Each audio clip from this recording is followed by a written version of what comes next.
안녕하세요.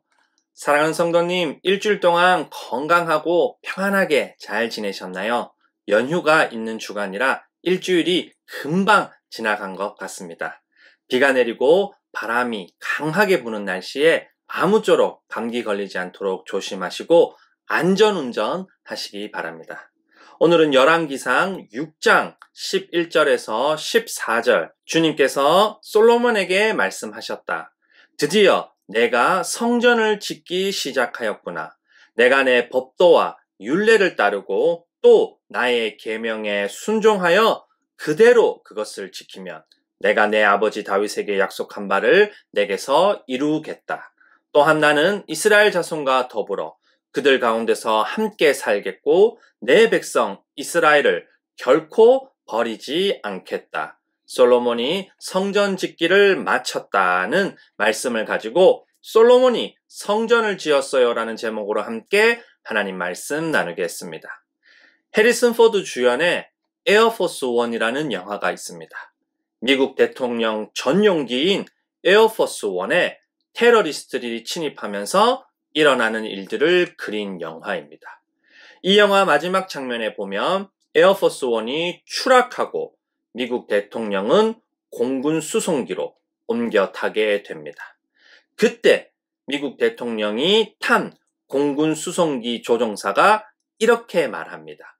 콜사인 호출명을 바꾸겠다. 이제부터 에어포스 1이다. 에어포스 1은 어떤 특정 비행기가 아니라 미국 대통령이 어디에 타고 있느냐에 따라 결정된다는 말입니다. 마찬가지로 성전은 크다고 해서, 화려하다고 해서, 재료가 비싸고 좋은 것이라고 해서 성전이 아닙니다. 하나님이 함께 하기 때문에 성전인 겁니다. 성전은 하나님의 이름을 위한 곳이고, 하나님이 함께 하는 곳이고, 하나님이 일하시는 곳입니다. 솔로몬이 성전 건축을 시작하고 재료와 사람들을 동원합니다. 백향목과 잣나무, 돌 등 성전 건축에 필요한 재료를 준비합니다. 노무자는 3만 명, 짐꾼은 7만 명, 산에서 채석하는 사람은 8만 명, 책임자만 3,300명입니다. 성전 건축이 얼마나 큰 공사인지 짐작할 수 있습니다. 열왕기상 6장과 7장은 성전 건축에 대한 자세한 이야기가 기록되어 있습니다.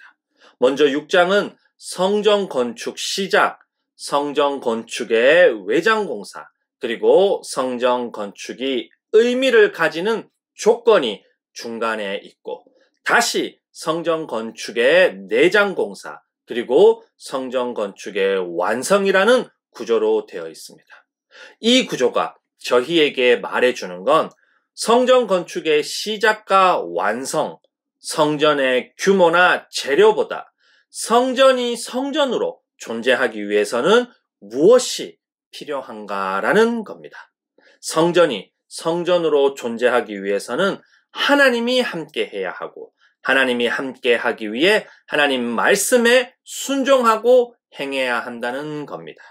그런데 7장 전반부에 갑자기 솔로몬의 왕궁 건축 이야기가 나옵니다. 그리고 다시 성전에서 사용하는 기구들 이야기가 나옵니다. 그렇다면 왜 갑자기 솔로몬의 왕궁 건축 이야기가 나오는 걸까요? 여기에 하나님께서 말씀하고자 하는 메시지가 있습니다. 7장 전반부에 갑자기 왕궁 건축 이야기가 나오는 건 솔로몬의 마음이 하나님을 위한 성전 건축에서 자신을 위한 왕궁 건축으로 바뀐 걸 보여주기 위함입니다. 성경은 솔로몬이 하나님의 이름을 위해 성전을 건축하고 자기 왕위를 위해 왕궁을 건축한다고 합니다. 솔로몬을 왕으로 세운 분이 하나님이라는 걸 잊어버린 듯 합니다. 성전은 7년에 걸쳐 완성되지만 왕궁은 13년에 걸쳐 완성됩니다. 크기도 성전보다 왕궁이 훨씬 큽니다.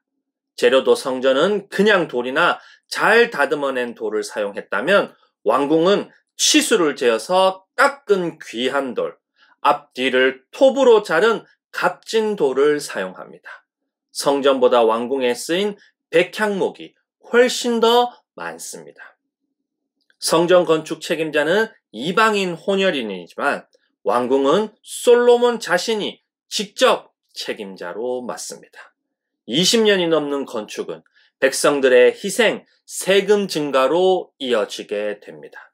이스라엘을 12구역으로 나눈 뒤 한 구역씩 한 달씩 돌아가며 왕궁 생활 유지비를 부담하게 합니다.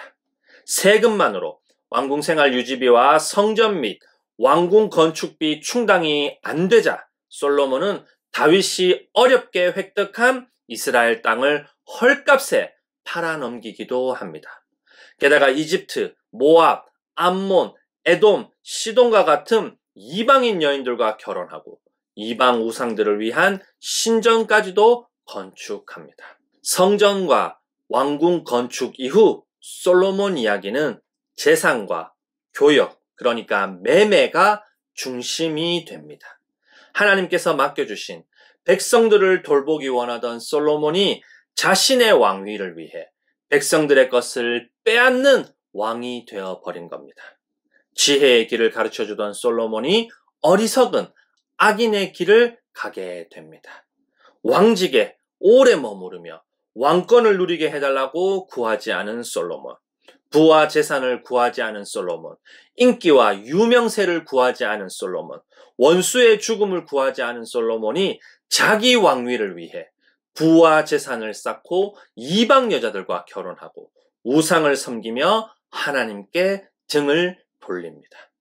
솔로몬의 오랜 건축과 타락은 이스라엘이 두 나라로 나눠지는 결과를 초래합니다. 이스라엘은 온갖 죄를 지으면서 성전에서 제사만 드리면 하나님이 기뻐할 거라고 생각합니다. 그러나 하나님은 제사보다 순종이, 제물보다 하나님 말씀을 따르는 것이 더 낫다고 말씀합니다. 사랑하는 성도님, 성전이 없는 지금 하나님은 참 성전인 예수님을 통해 저희와 함께 합니다. 예수님을 믿음으로 저희는 하나님의 성전이 됩니다. 하나님은 이스라엘에게 말씀하고 경고한 것처럼 저희에게도 분명하게 말씀하고 경고합니다. 고린도전서 3장 16절과 17절을 함께 읽어보겠습니다. 여러분은 하나님의 성전이며 하나님의 성령이 여러분 안에 거하신다는 것을 알지 못합니까? 누구든지 하나님의 성전을 파괴하면 하나님께서도 그 사람을 멸하실 것입니다. 하나님의 성전은 거룩합니다. 여러분은 하나님의 성전입니다. 사랑하는 성도님, 예수님을 믿음으로 저희가 성전이 되었다는 건 저희가 하나님의 이름을 위하고 하나님이 함께하고 하나님이 일하시는 존재라는 겁니다. 저희는 참 성전인 예수님처럼 하나님의 이름을 위하고 하나님이 함께하고 하나님이 일하시는 존재로 살아가야 합니다.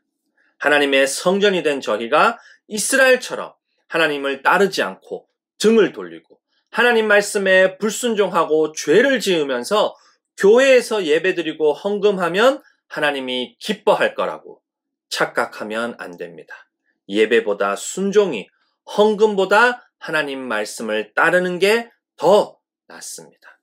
예수님이 하나님 영광과 저희의 구원 그리고 세상의 회복을 위해 이 땅에 오시고 이 땅에서 사시고 십자가에서 죽으시고 장사 지냄 받으시고 부활하시고 승천하셔서 다시 오시는 것처럼 저희도 하나님의 영광과 사람의 구원 그리고 세상의 회복을 위해 살아가야 합니다.